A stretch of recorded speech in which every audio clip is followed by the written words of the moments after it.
with you on another Tuesday. It is October 10th, I believe, right now. Don't forget to like and share this whole deal. When we get a ton of people in here, we do giveaways every once in a while from people such as TSR Racing Products, which you get your Power Glides, Turbo 350s, 400s, and 727 transmissions parts, full transmissions, books that tell you what to do, basically like a Haynes manual, BRG 3D printed parts. Call Brian Garrett for anything you need. He'll print it up for you out of high-density polymers and plastics. Syntex Printing out there in Temple, Texas for all your graphics needs. Proform Parts, visit proformparts.com for your carburetors, alternators, starters, radiators, distributors, tools, and much, much more. And Crew Chief Pro software to make sure that you get your dial-ins in order. But we can't forget Driven Racing Oil, where you can use the code GBR10 and get 10% off your entire order off their website. But George, before, this is normally where I'd ask you, hey man, what's going on? But I gotta get something in real quick because I heard a local track out here, Roxborough Motorsports Park.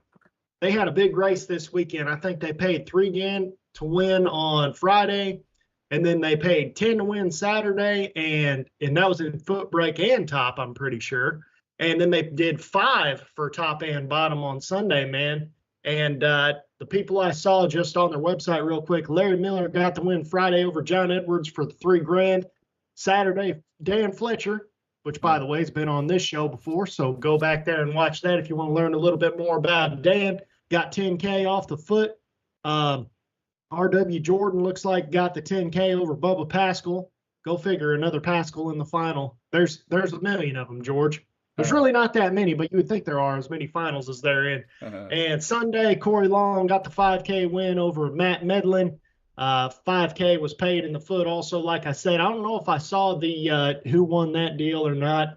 I kind of threw this all together last minute, but I just wanted to give a shout out to Roxborough Motorsports Park because I heard that they actually didn't have quite the car count that they wanted to have, but not only did they pay the purse, I think they added to the purse. So, you know, local racing, it's a great place to go as far as I've heard. I haven't made my way up there quite yet, but this is the type of stuff that makes me want to go up there. So, George, what's going on? Hey, nothing, man, nothing. And I don't know how to introduce my weekend. It was actually pretty interesting. I'm just going to get it out there. You know, had a good time at Ardmore Dragway, one of the longest running tracks in the country, I do believe, if not the longest running track in the country, maybe even the world, who knows. But want to take my hat off, even though I'm not going to do it physically. You don't need to see what's going on under here. And shout out to the crew, shout out to the staff, shout out to everybody who made the 52nd annual Cow Pasture Nationals a success. Quite a few racers came out there, Casey, and I always like to see that. Get packed up out at the racetrack. I got there Friday morning at around 7:30, I want to say, and opened up my laptop and went to work because it was just the best time for me to travel and get there when I needed to be. So had a good time there. Didn't have the greatest experience drag racing as I fell out of the seat a few times and not necessarily fell out of the seat, but didn't listen to myself. I had a 5,000 spread on the tree, Casey. 5,000 spread. And just so happened to be 16 through 21 and didn't take a single number. I think I took out 2, maybe. But could have took out 10 and didn't. And costed me a couple of times there. So got in the way of one of the parks guys. Laid 12 total on me there on the last day. But all in all, a good showing. But Casey, man. Casey, that ain't the funny part, right? I show up at the racetrack. And I can't make this up, guys, so don't think that I'm just here making up white lies and stories and tall tales and stuff. I pull up, man, and I'm pitted next to a good, seems like a pretty fine gentleman. Character was right there right off the bat. Looks like he wore it on his sleeve. I went up and introduced myself, and guess what his name was? If you're out there in the world and you guessed Casey, you would be 100% right. So George was pitted next to Casey, and I had a wonderful time. I was like, hey, I ain't never going to forget your name, Casey. My buddy's name is Casey. That's my best buddy, too. He said, are you serious? I was like, yeah. He said, well, my best buddy's name is George. He's right over there. So I was pitted next to Casey and George. Thought everybody might get a kick out of that. I don't think anybody else will be able to have that story And oddly enough, Casey going bracket racing gets to express that. That's pretty neat. Made a couple of buddies. I had a great time. It was nice meeting everybody out there, including Ryan. We had a good time as well. So all in all, it was a pretty good. It was a pretty good, a pretty good weekend, Casey. Yeah, man. At the end of the day, it's one of those deals. Like I told you before, cards don't lie. You just gotta pull it out and hope for the best. Now, at the same time, I have been the guy before that I'm like, oh, I'm 20, 20, 20, pull 10 out, and two red or something. So, Right. and I'm sure it's happened to anybody that races more often than not. George, we got, I believe it started today. They got the dragster shootout going on right now at the Great American 500K race, which is surrounded by triple 40s. And tonight, I believe they're doing a 128 car shootout for, I believe the winner gets an American or folk stage one dragster of their choice, whichever one gets, but both finalists is another scenario that both finalists are getting a very high end product. So that's always cool to see dragster shootouts happen like that, where the finalists both get something out of it. 40Ks are going to be capped at 385 entries Wednesday, Thursday, and Saturday. And then, of course, the main events on Friday night be the second highest paying race of the year, considering the success for the OG Million. So what do you see kind of going on with that deal? Yeah, it's more of the same. Hopefully, it's beautiful weather out here in Texas, as everybody else should be experiencing a little bit of the same.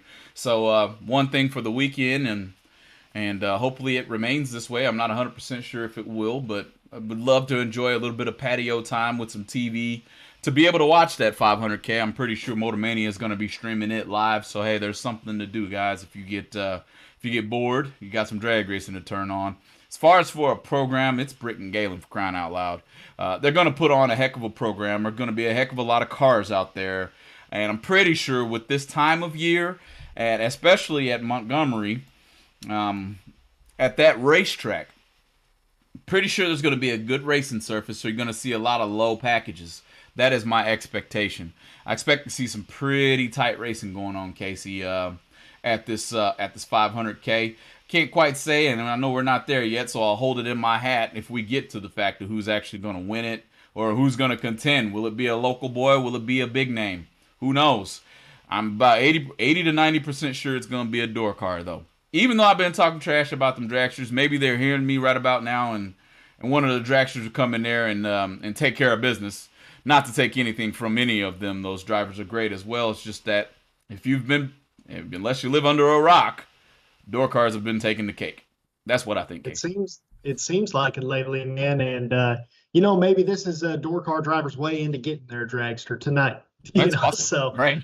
So you never know what will happen. But George, the bulk of this show is something that we kind of came up with about the middle of the day today, which is the subject of bracket finals. And I know you watched it a little bit closer than me, and I have some ideas that I want to throw out there that I didn't tell you earlier because I just want to get your opinion live on the air with GBR because, we don't do this whole thing scripted, man. We write down a couple bullet points and we just air out whatever we got to say and hope people like it kind of. And that's kind of the beauty of GBR, man. You actually get what our opinion is whenever we have a question come up. But tell us a little bit about what you saw happening at bracket finals or what you heard about happening at bracket finals from your buddies. Yeah, and I'm not an expert here, and honestly, I have a daytime job too, so I'm honest, I didn't do a lot of research. I know a Texas boy brought it on back to Texas on the top, so shouts out to Jeremy Heffler for taking care of business in that old red machine. He been tough all year. Honestly, if you see him out and about at the track, you better turn around.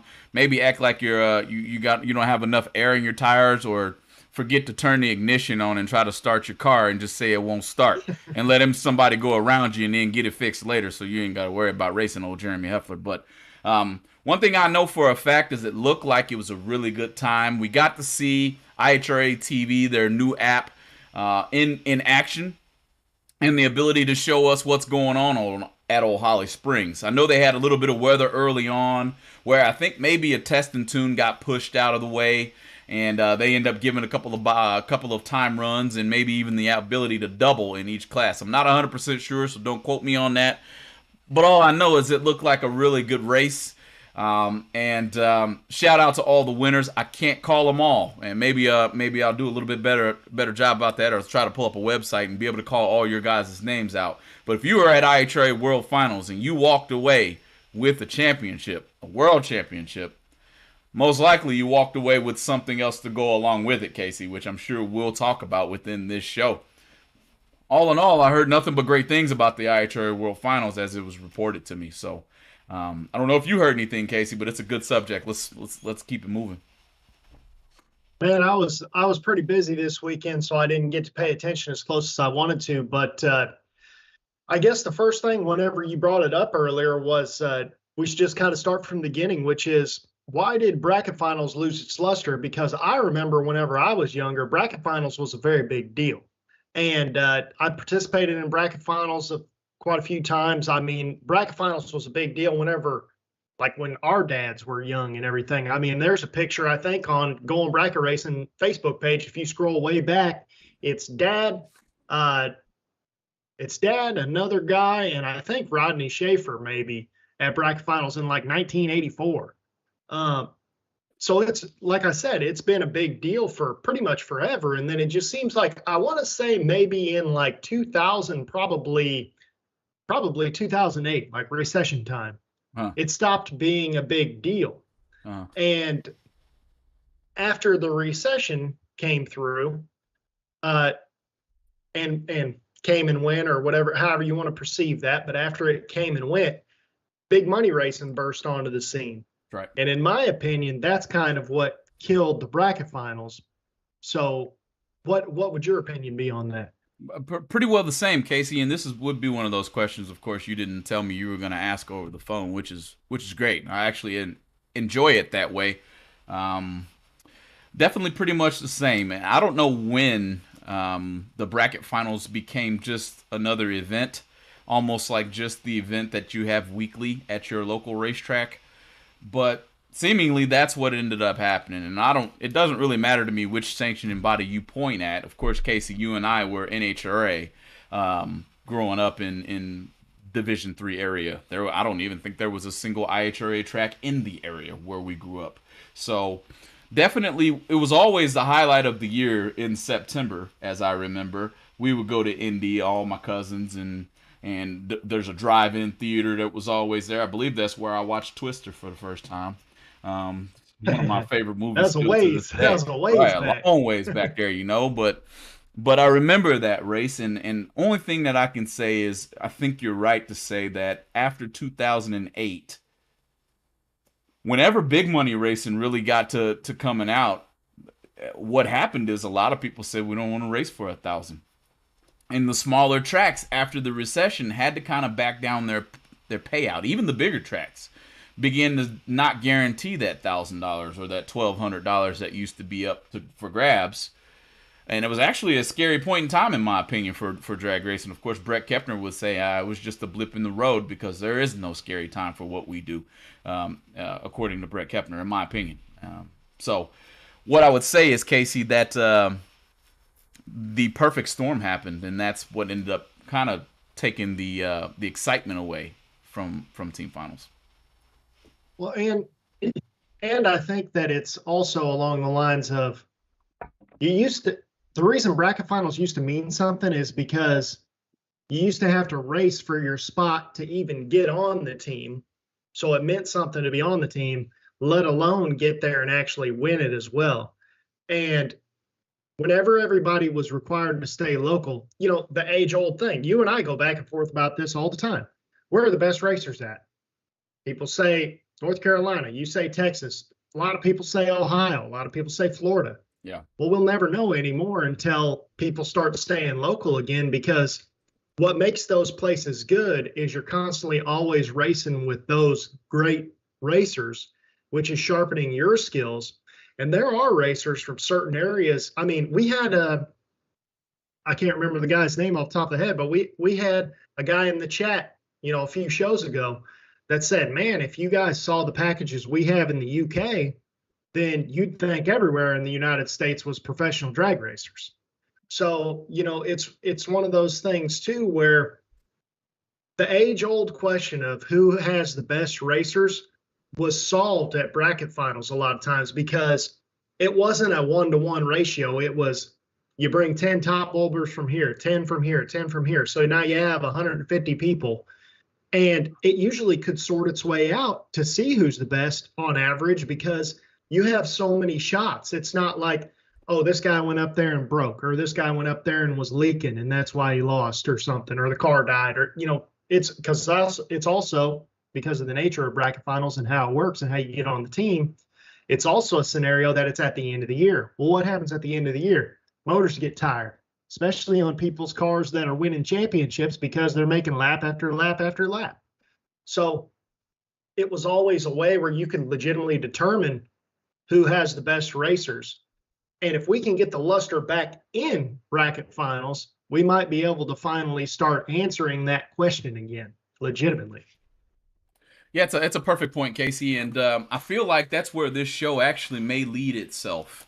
It seems to me there are some good things going on, which I'm not gonna let the cat out the bag, give up too much too early. But I am gonna go to the chat a little bit as we always do here at Going Bracket Racing. We want to know your opinion as well, so feel free, type it in the chat. We'll do the best we can to get to it. Don't hold it against us if we don't, and find us and try to trip us at the local racetrack if you see us while we're trying to walk. Okay, we're not doing it on purpose. We're not ignoring you. But I see a comment here and kind of want to look at it as from TJ Phipps. Actually, he says it's hard to chase local points and hit a few big races. But the atmosphere at the local tracks doesn't seem as family friendly now as it did when we were younger. When I was younger, everybody at the track got along and were friendly. Now, of course, people are friendly, but that family feeling just isn't there. I want to take off with that because I really feel like that is one of the main reasons. Now, if you guys remember in the Going Bracket Racing community, I may have had a little bit of disdain about this racetrack at one point because I didn't get a new entry time run on a Sunday. I won that round, so the taste didn't stay in my mouth very long. Let me just clear the air for my area and kind of understand what's being said in the chat by TJ Phipps. It was very, very fun this weekend at Ardmore Dragway from a sense of what it felt like to be at a track of old like that. The family orientation. There's kids. I watched my little kid, Casey. I bet you this was me and you back in the day. They're underneath the bleachers. The kid walks up on my 4-year-old son, and my 4-year-old son hands out his hand, and they shook hands right then. There's no parents inducing that, okay? These are two children out here. There's some cars going on underneath there, probably mudding or doing something with the Matchbox cars like I used to do. Drag racing going down on my open flatbed trailer. Drag racing cars down it. Okay, I had to move my truck a couple times in case it got hit because they were throwing them down there every now and then too. But what I'm trying to say is there are tracks that do have that family feel, TJ, but there are tracks that don't have that family feel too, where you can't walk up to Craig, or excuse me, I called him Craig again, that's my other friend, Casey, at a racetrack and be like, what's up, man? I'm George. And actually have a conversation, and then throughout the weekend actually hold that conversation the whole weekend. So I agree with him. What do you think, man? It can go either way. It just kind of depends on what's going on at the time. But also, congratulations to TJ's old man, Tim Phipps, who's still getting it done out there at Kinston, taking home track championship. Who knows how many of those he has, because those guys seem like they're winning all the time. And Tim's probably been racing there for 40 years or something like that. But going down there and beating all us younger guys up, like always, having a good old time. But yeah, I could see that. I could see what TJ's saying on that whole deal with the family-friendly thing. I think a lot of the local stuff has gotten so serious anymore because people are spending so much money on their programs and they're trying to race for so much money. And when you race for so much money, you have a lot of money wrapped up in everything. And it means a lot when you don't take home money and have to pay the tab. And I think that's a lot to do with it, is just the simple fact that there's so much wrapped up in it anymore. And I think a lot of people are in over their heads on some of this stuff and don't necessarily realize it, because racing's addicting, man. drag racing isn't as bad as circle track racing, but I mean, I've seen a lot of circle track guys go broke trying to chase the dream, and the dream is strong, man. I mean, we just saw a lot of people. I mean, Donnie Hagar, we saw him take home money that's way more than his racing operations worth. Travis Laster's racing operations worth a lot of money, and we saw him pay that whole deal off at SFG earlier this year. Sure. Someone's going to pay their whole racing program off this weekend on Friday night at Great American Bracket Races, right. Not to mention all the spring fling races that have happened, over the years. So, I mean, it's possible, man, but it's also like playing the lottery sometimes, because I've seen plenty of people have a 2 total package get beat by a 1 total package, so it's up and downs, but that's what racing's all about. Winning wouldn't feel so good if you didn't lose more. I think that's a true statement, and but definitely a good comment by TJ Phipps. I think that's a very, very good thing to point out, and could also be a contributing factor to why people aren't willingly just showing up, running the points program, and that's just what they're doing. A lot of people don't want to put. Go ahead. Hmm? I was just going to say this is a great comment over here on the YouTube side. Eric White says the all-run side should stop. He said had this, but this is talking about bracket finals. Bracket finals had more prestige when it was invitation only, meaning you had to win your spot in. I agree with that. Now it's just another race with some team points on the side. Tracks could also help hype their there's something my way over here, but their top 10 better, I think is what he says. Yeah. Yeah, I agree with that 100%. I told you that last year whenever I started seeing stuff on the internet where people were like, who wants to participate on a bracket finals team? I'm like, you shouldn't have to ask that. You should have people that, first of all, never want to not go to bracket finals if they have the opportunity. You should also have people being like, you're not taking my spot. I'm going. I earned my way into bracket finals. I'm going, Right. There should never be somebody being like, man, unless, obviously family situations, work situations. I understand all that. That's not what I'm talking about. Right. But I'm talking about that person should be like, man, I can't go to bracket finals. I can't go to bracket finals. That sucks. They shouldn't be like, whatever, Right. And it used to be a prestigious list. I believe it was the top 16 back when we were younger, Casey. Top 16 racers went to bracket finals. And we're saying bracket finals. I know bracket finals is NHRA centric. We're talking world finals too, guys. Whichever finals it is that we're going to as a sanctioning body. So let's not think that we're just talking about one level of this whole thing. But you're right, Jason Phillips, one of the top 16. But do you remember what it took to get in that top 16 at Gateway? Yeah. It was always a season-long battle. And the alternate list was just as tough as the list that was actually going. So I think you're right, man. I think that the ability to all run, to Eric's point, where you can almost just select a whole bunch of people, even 50 people on a team, and there's an A team and a B team, that may have taken a little bit of the prestige out of it. I earned this. I had to fight hard to get here. Now I'm here for the ultimate battle. That's not there anymore. It's more of a selection type of deal, except for in one class, which we'll get to. Keep going. Or one sanctioning. No, it's yeah, no, that's absolutely right. In fact, I was talking with one of my buddies earlier this year, and at a particular track he was talking about, he's like, man, the way that this deal works, if you just showed up to this particular race, you could actually win the championship for the whole track or something, only racing there that day and happening to do good that day, which is unbelievable to me. The way that works, there's no prestige in it whenever it's things like that can happen. There's no prestige in bracket finals when you can select the team that gets to go, because I can tell you right now, if you look through, use Galat, for example, because that's where, primarily anytime they're open, I'll go there. If you look through the list of racers, they're all great racers, but if you're going to pick a team to go somewhere to try to take on the world type thing, you're going to cherry pick through that entire list. And there's a lot of great racers through that list. Yeah, that's fact. But it should be the top 10. It should mean something that you attended all the races. It should mean something that, I mean, dude, I think one year I think it was the year I first moved here or something. I want to say when Jordan Wyke won the Galat championship, he won like 2 or 3 races and then was in like down to 8 cars in all the other ones, man. Like just absolute domination that year in that Chevy 2, which by the way is like a show car. The best, by far the best looking Chevy 2 I've ever seen, ever. And it's red, you know.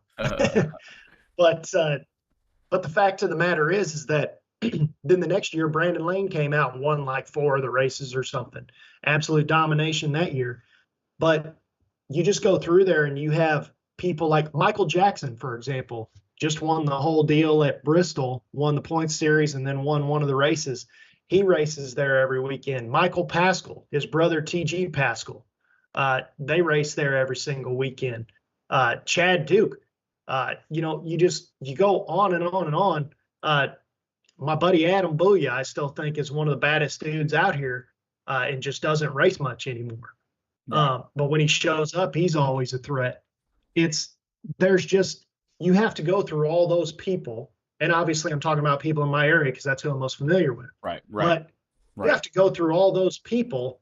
And when you go through those type of guys and you earn your spot, you did something. You've already done something before you even go to the bracket finals. Now you're all on the same team and you're like, we're getting ready to defeat everybody. We're getting ready to win the whole world deal here, and we're doing it as a team, and it's going to be a good time. And you got, say, 10 top bulb guys, 10 foot brake guys. You got your junior dragster kids on your team, and everybody's doing it together. So everybody's cheering everybody on. That's a lot of guys. That's the only chance you're going to have to be on that type of a team where every single person just wants, ideally everybody at 8 cars is all from Galat. You know what I mean? Right. No, it's pretty neat. That's all I got to tell you. And I'm becoming more interested in what we have going on right now, because seemingly, at least in one sanctioning body, we're beginning to see change happen as it surrounds the world finals, or team final, not team, but bracket finals as a whole. Hang in there, because we're going to cut to our marketing partners, give them a little bit of time. It's a perfect segue. Don't go anywhere. Make sure to hit that like and share. If you're listening on podcast form, welcome in. Join us on the live stream one of these days so we can see your thoughts instead of you just having to keep them. You're probably on the road driving home from work, but thanks for joining us. Don't go anywhere. We'll be right back. BRG Motorsports 3D printed racing parts are able to provide you with whatever you desire to enhance your drag racing operation. Items like safety belt magnets, nitrous bottle holders, and even quick release delay box mounts are able to be obtained from BRG Motorsports 3D printed racing parts. Have a look at top selling items such as helmet hooks and steering wheel hooks, which are proven to make it easier to maneuver throughout your race car. You can contact BRG Motorsports 3D printed racing parts at telephone number 765-729-1177. TSR Racing Products has everything you need to make your Power Glide, Turbo 350, Turbo 400, and 727 transmissions the best they can be on the street or at the track. With exceptional products, customer service, and over 30 years of experience, TSR Racing Products is always available to help their customers with any of their transmission needs. In-house machining ensures you only receive the best products from TSR Racing. Visit TSR Racing Products at tsr-racing.com or give them a call at 800-394-5889.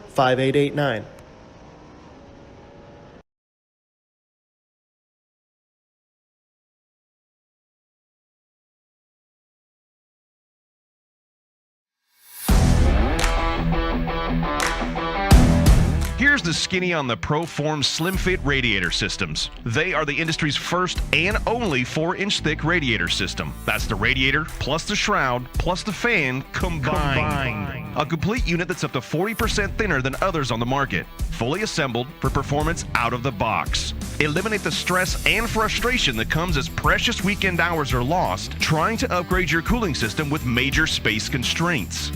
The Slim Fit system utilizes 2 patented pieces of technology, allowing for a seamlessly integrated radiator system with a 3rd tank in the center of the radiator where the high-performance fan motor is installed inside the core, not hanging off the shroud.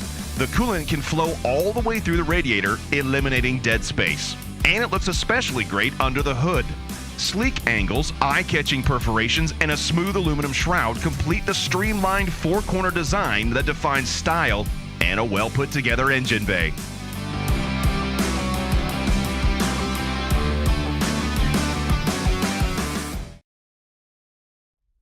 All right. Welcome back. Let's go ahead and take just a quick moment to send our thoughts and prayers over out to Israel, whatever they got going on over there. That was a kind of a tragedy there. So thoughts and prayers out to anybody impacted by that deal there. And yeah, thank you to our sponsors, marketing partners, helping us here at Going Bracket Racing, Driven Racing Products, TSR, Driven Racing Oil, TSR Racing Products, BRG Motorsports, 3D Printed Parts, Ken Jones Performance, Syntex Printing, Crew Chief Pro. I used you quite a bit this week, Crew Chief Pro. You helped me out. Proform Parts, Team 14 Motorsports. We can't thank you guys enough for being here and helping keep the GBR community alive. For immediate release, we have been working on this one for quite a while, guys. Let's go ahead and get the show on the road with the new GBR merchandise brought to you by 8th Mile Apparel. Wherever you are on the big money scene, you'll most likely see an 8th Mile Apparel trailer. She will have GBR merchandise on hand. Just a caution, our site is still being created. We will have the links out right after this show to where you could, if you would like, you could go and get you some GBR merchandise. Hats will be up soon, as it does take just a little bit more of an order to get the hats underway. And we'll get those things coming out to you real quick. I'm not going to take long with this particular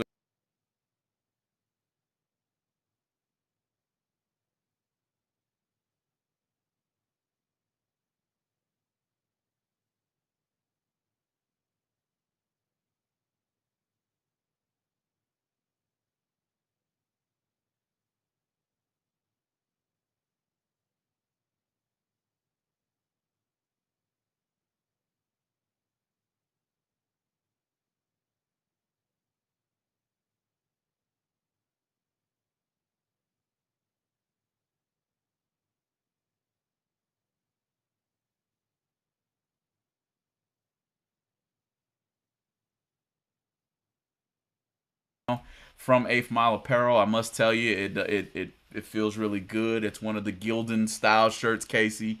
It's pretty strong yet light at the same time. So appreciate it.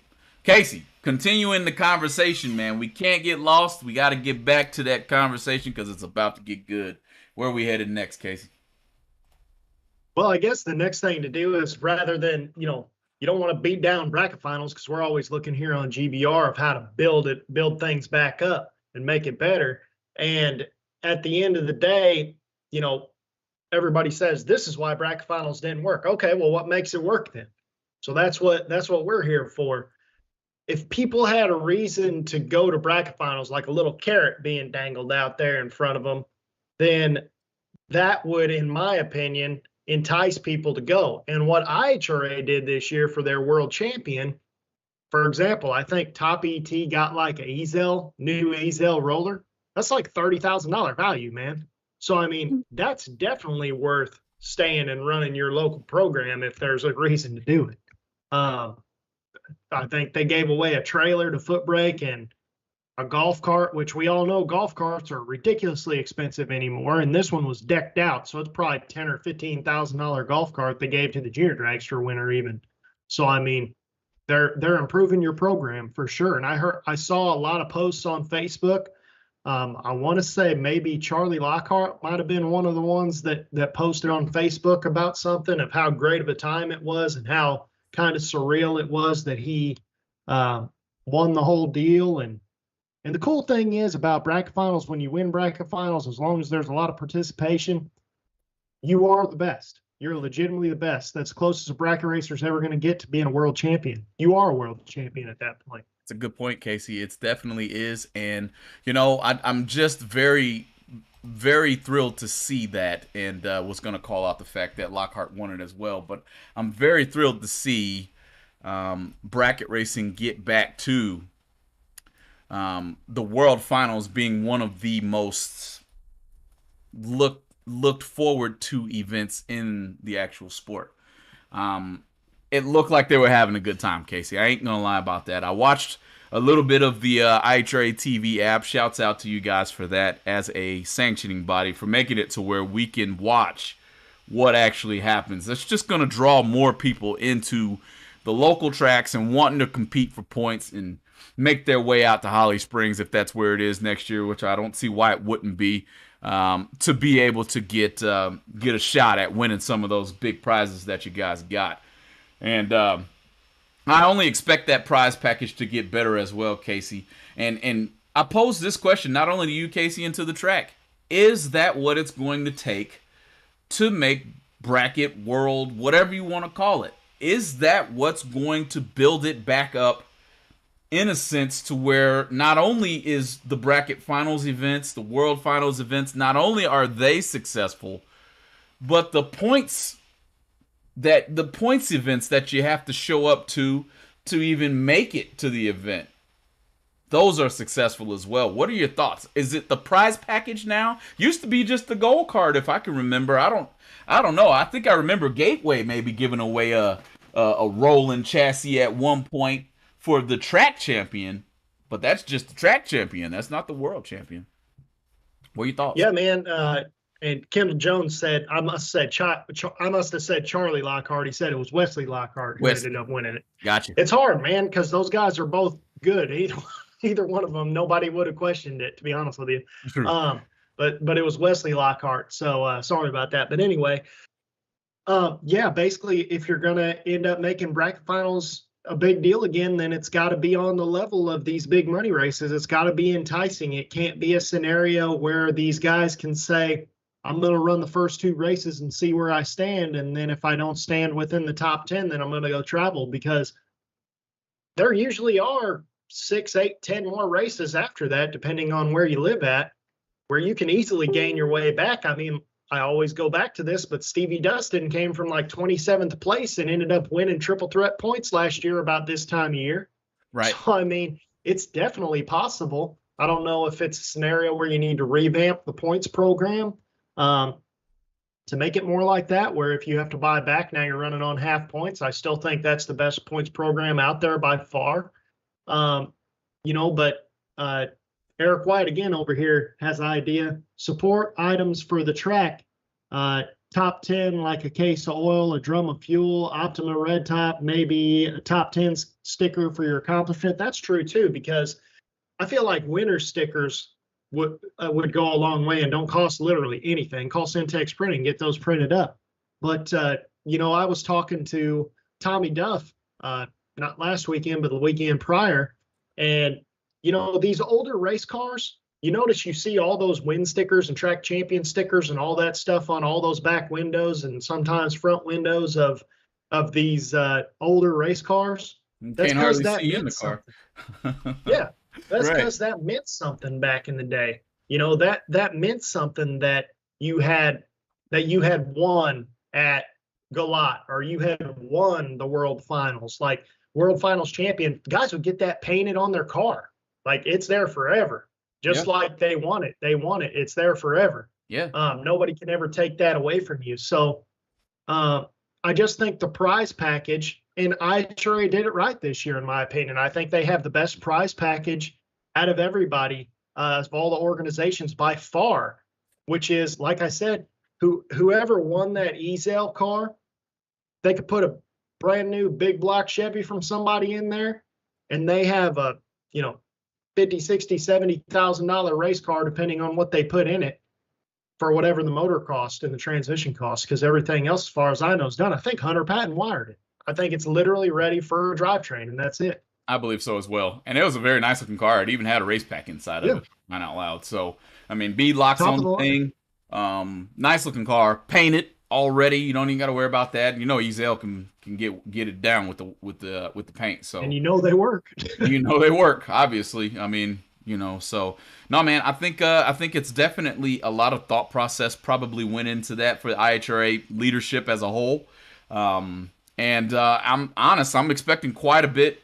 Not even quite a bit, but something a little bit better next year. They're not going to stop there, especially with the success of the event. I think I even seen Larry Jeffers might even had a few tears come out of his eyes. We had him on this show, Casey. He talked about with us how adamant he was and how passionate he was about making sure the local track thrived, making sure we got back to grassroots. That's how he grew up. And making sure we clean up our pits after we leave the racetrack. I did this myself. And this was my thought process, thinking about what he said that day. Clean up the track, make it a little bit easier for these workers to not have to do so much. It makes it easier for them to throw more races for you to come back to. So, it's just little things like that. There's a lot of care seemingly going into this whole IHRA thing. And hopefully NHRA is listening. I don't really know the prize package for bracket finals right now. I don't even know where bracket finals goes down. I know Ardmore has something in this area that hosts Division 4, I do believe. But man, this seems like it's the wave of the future. I'd like to see it turned into a big money bracket race. Well, the other thing is that this is just something I thought about while you were talking. The bracket finals being a big deal resurrects the local track. Everybody talks about your local tracks dying, this, that, and the other. The only way to get to bracket finals is racing at your local track. So if you are required, because the prize package is so great at the World Finals, the bracket finals, whatever you want to call it, if the prize package is so good, that requires you to race at this local track. Well, now you're supporting that local track, which allows that local track to have more racers, now more income, have better races for them, improve their facilities, and overall makes drag racing great. Again, just simply because it brings us back to 20, 30 years ago, because all the money is back at those local facilities. So there's actually a lot more riding on bracket finals than anyone realizes. And I think Larry Jeffers might be the first person to have realized that that is truly the anchor point of, is bracket racing going to be great in these areas, that because my sanctioning body, me being Larry Jeffers, my sanctioning body can control whether people have any desire to make it on the bracket finals team. It's a fact, man, and I'm just going to take Greg Gephardt's cue here, too, off the Facebook side, Casey, and it kind of makes a little bit of a point that I was going to make next. He says, I think IHRA did a great job given the mountain that they had to climb at the beginning of the year. It's only going to get better. The prizes will get better once they gain traction as well, especially with who is involved building IHRA. They are one of us. It's huge, right? That thought process of them being one of us and being kind of what they do is keep us in mind when they build it. I seen somebody in here post, we didn't call this out. Mod got a $35,000 trailer enclosed plus $20,000 on top. Okay, that's not little. That. Okay, that is not the little. winner got that. No, that's not little. Yeah. Yeah, I just thought the winner got that. So that's really crazy. Then that's like winning a 50 grander. And listen. I'm not going to sit here and act like every single class got something that is extravagant, Steve. I don't want to even try to say your last name. I think it's Y Kemper. I think that's. But what I am going to say here is, everybody who didn't get something most likely will be in the forefront of IHRA's mind to make their event better. That's what I'm talking about here. I think he said they got a gift card for a swing arm or something like that. Hey, something's better than nothing. Now, hopefully the motorcycles, get a chance to get you something a little bit more this next time. Give some ideas, though. I mean, not everybody drives a motorcycle, so give some ideas. What would be a good prize to entice pro bike, what we used to call in Gateway, Casey, pro bike? What would get them back into the scene and up on the wheel, chicken winging everybody to death? What's going to get them up on the wheel to come back out and make it happen? You know what I mean? So, yeah, man, tons of comments over here on the YouTube chat of just positive comments about people thinking Jeffers is the man. Stephen Bryant, Larry Jeffers is a good guy for sure, very down to earth and cares a bunch about the racers. Bracket Racer 9622 Jeffers is the first person that understands us. Drag Racer 4809. Jeffers doesn't think he's better than us. He's one of us. It's that's true, man. And that's what George and I kind of have always talked about amongst ourselves. And that's why, again, as soon as we heard that Jeffers was going to buy IHRA, we were all about it, man, because I think he's our last hope for bracket racing as far as a local level of bracket racing, grassroots racing. I think everybody thinks he's a pro mod guy. He's a pro mod guy. Well, yes, he is a pro mod guy. Builds great cars, top of the line cars. Right. But he's still one of us. He's just a normal guy that happened to make it. He told us the story on that show he did with us where he started working for his buddy, and then his other buddy wanted something, and then somebody else wanted something, and now he works on his own stuff. And that's the American dream right there, where it just kind of all worked out. But you also have to realize Larry Jeffers could have easily kept those millions of dollars in his pocket and lived a great life and stayed in his area or his corner, so to speak. He didn't want to do that. He wants to help all of us, and he loves drag racing. Right. He doesn't love himself as much as he loves drag racing. And Case he in point. wants us to be successful. Case in point, you have the ability to do in the pits interviews and actually get a chance to get out there and talk to your racer. Most owners of a sanctioning body or a very, very good chassis company like Larry Jeffers Race Cars would maybe hire somebody to go and do those interviews. What do you think, Casey? Oh, yeah. No, Absolutely. I'm not in this. Go ahead. Yeah, Fixing Used Race Cars said he could have had anyone do those interviews, but he did them. I didn't even read that comment. So at least somebody, I didn't see it on the YouTube side there. But that's exactly what I'm talking about. He didn't get George and Casey to go out there and do the interviews, even though, hey, man, if you need some help, I'm right here. I'll help you, But he went out there himself, the owner of the sanctioning body, the owner of Larry Jeffers Race Cars, which everybody knows. Every street outlaw in the country probably know what Larry Jeffers Race Car is, okay? So that's the type of touch and customer focus that it's going to take to make it better, to make it great. I know they had a shell. I feel like IHRA probably gave away things like this in the past to some extent. Maybe not to this level. So I know they had a shell of an idea. But to expand on it, to expound it, to make it better, and that's what I like to see, man. I don't know how everybody isn't excited about that, because that's what it's all about. Yeah, absolutely, man. I can't wait to see what the 2024 IHRA Sportsman Pro-Am, driver, whatever they're going to call. Sportsman What's driver that? gets $7,000 and an open trailer, something like that. Top Bulb got $20K and a dragster.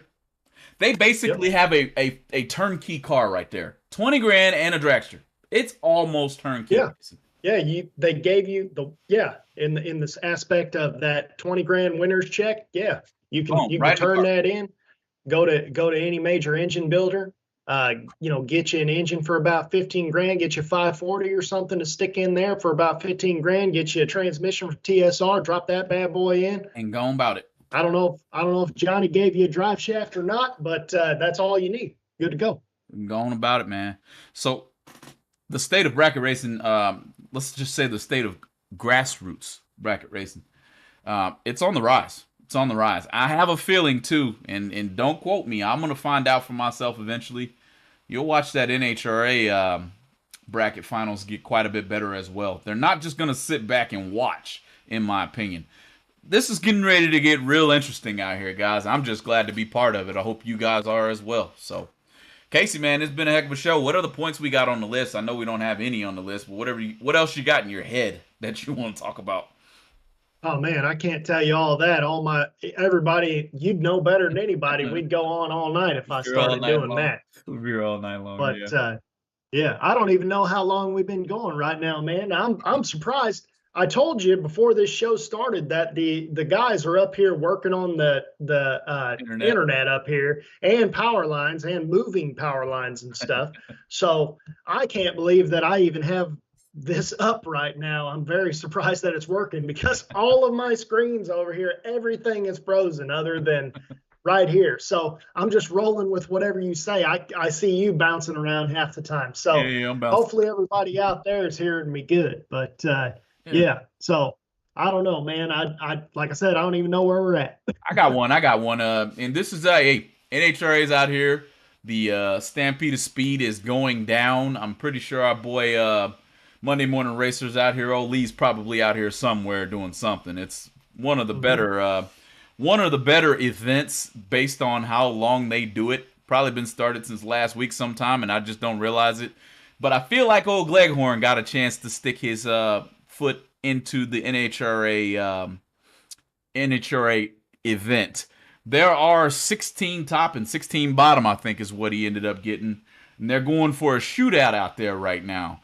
And man, I wish old Mo was out there with him, but I didn't. I don't think I'd have been able to go anyway. It's just pretty busy at work, but hopefully that turns out pretty good. I'd like to see a little bit more of that. We are seeing the NHRA do a little bit more king of the track type of deals. I think they did it at Gateway as well. But that's pretty awesome. So good luck to everybody out there competing at that event as well. Hopefully, you guys have a good time out there. Casey, man. I do have to say one more thing, man. PDRA was at Galat this weekend, and I just wanted to make mention of this. And I know that our buddies Rex and JP over there on the Fast Brackets podcast, they'll be handling this. But I got to make mention of this, man. So Top Sportsman, the way PDRA works, they got an elite field, which is the fastest 16, and then they run an even number, which basically would result in no buy runs, however many after 16, 32, 48, stuff that ends up with no buy runs along the way. It works with a ladder. So first of all, to get into the fastest 48 cars, you have to go faster than 447. First of all, 48 door cars, bracket racing, faster than 447. But it gets better. So to be in the elite field, you got to be in the 390s. I want to say 397 didn't qualify for the fastest 16.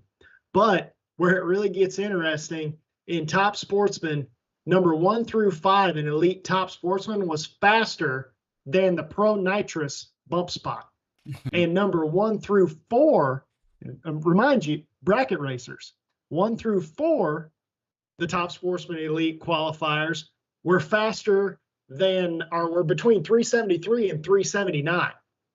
So 370 door cars, bracket racing. I mean, it's crazy, man. Like, I want to say, I think like the number 5 qualifier or something.